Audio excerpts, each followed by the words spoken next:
আজকে আমি স্নান টান করে বেরিয়ে পড়েছি। আমাদের এখানে আজ ঠাকুর বিজয় আছে, তো ঠাকুর বিজয় দেখতে তো আমি একা যাচ্ছি না, আমার সাথে আমার দুটো পিসিও যাচ্ছে। আর সকাল থেকে আমাদের এখানে খুব জল হচ্ছে, খুব বৃষ্টি হচ্ছে। তো তারপর আমরা ঠাকুরতলা পৌঁছে যাই। তো ঠাকুরতলায় গিয়ে দেখি এখনও ঠাকুরকে ওপর থেকে নিচে নামিয়েছে, তো বরণ এখনও শুরু হয়নি। তো বরণ শুরু হবে, সবাই আসুক। তো তারপর দেখি পেছনে একটা বড় গাছ বাম দিয়েছে।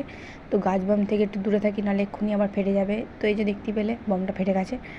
তো তারপরে বরণ ডালা খাওয়ানো সব শেষ হয়ে গেল। তো তারপর একটুখানি রং খেলা হলো, রং বলতে ওই সিঁদুর আর কি, সেই জন্য আমার গালে একটুখানি সিঁদুর দিয়ে দিয়েছিল। তো দেখতেই পাচ্ছ চারিদিকে প্রচুর লোকজন, আর এই যে কাদায় প্যাচ প্যাচ করছে।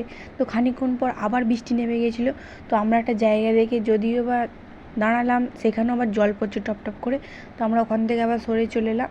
তো তারপর দেখি মাকে বার করে ফেলেছে। তো তোমরা মাকে দেখো কীভাবে, আমার প্রচণ্ড ভয় লাগছিলো এখানটা গাছটা, যে মাকে এরম করে হেলিয়ে দিই। তো আমি তো ভাবছিলাম এই হয়তো সামনের দিকে পড়ে গেল, সামনের দিকে এমন হেলে গেছিলো, প্রচণ্ড সবাই ভয় পেয়ে গেছিলো। তারপরে আস্তে আস্তে তুলতে তুলতে মহিষাসুরে মুখ ভেঙে চলে গেছে, সেরকম একটা ব্যাপার হয়ে গেল।